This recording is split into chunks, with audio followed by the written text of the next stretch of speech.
I care about my body, so I'm acting on it. Day 56 of walking for an hour around different neighborhoods in the city of Chicago, and today we in a loop. Located in the heart of downtown, this is the second largest business district in North America outside of Midtown Manhattan in New York. We started in the theater district where you see Cadillac Palace, the Goodman Theater, Teatro Zinzani, Nederlander, and of course we'll get to the Chicago Theater. And we got a man down, y'all. I love you, Roger. In Chicago, you're gonna see a lot of districts and you're gonna see a lot of rows where it's just the area made up of a lot of the same things, like we're gonna get to Jewelers Row. The loop got its name from a smaller area that was bounded by cable cars and then eventually bounded by the L train. And it's called the L because it's elevated.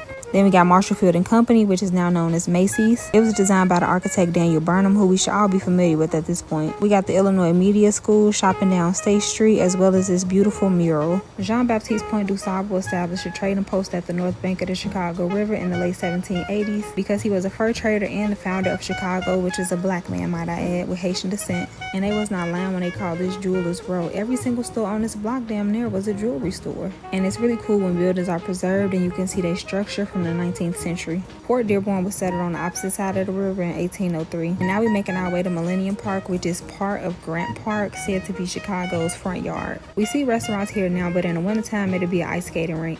And then we get to that 2:30, baby, won't you meet me by the bean? I never understood the bean, if I'm being 100% honest, but when you come to Chicago, you have to see it. It's beautiful. And this is where they do movies in the park, as well as concerts and other events. South Bank of the river became a hub of activities, with Lake Street becoming a retail street. Prior to the Chicago Stock Exchange building's demolition in 1972, the entryway arch and the trading floor were preserved by the Art Institute of Chicago. And they had the streets blocked off for the Taste of Chicago, which I don't know when they started hosting it in September. It used to be held in like July something. I haven't been since I was a kid though. George Solti was a long-serving music director of the Chicago Symphony Orchestra, and they had the Ferris wheel at the Taste. I love the cool slimy looking art at the metro station on Van Buren, and we get a perfect shot of this corridor looking down the Chicago streets. The Bowman and Spearman statues were placed at the entrance of Grant Park due to Daniel Burnham's 1909 plan for Chicago. He planned it to be, quote, one Indian and one Buffalo Bill-like to symbolize both America's Indian heritage and its struggle for expansion, which the struggle was just taking the land, okay? And I like seeing fire escapes, like why they don't build them no more. And I don't know what the curriculum was, but in high school, one of my English teachers actually had us stay at that hostel downtown.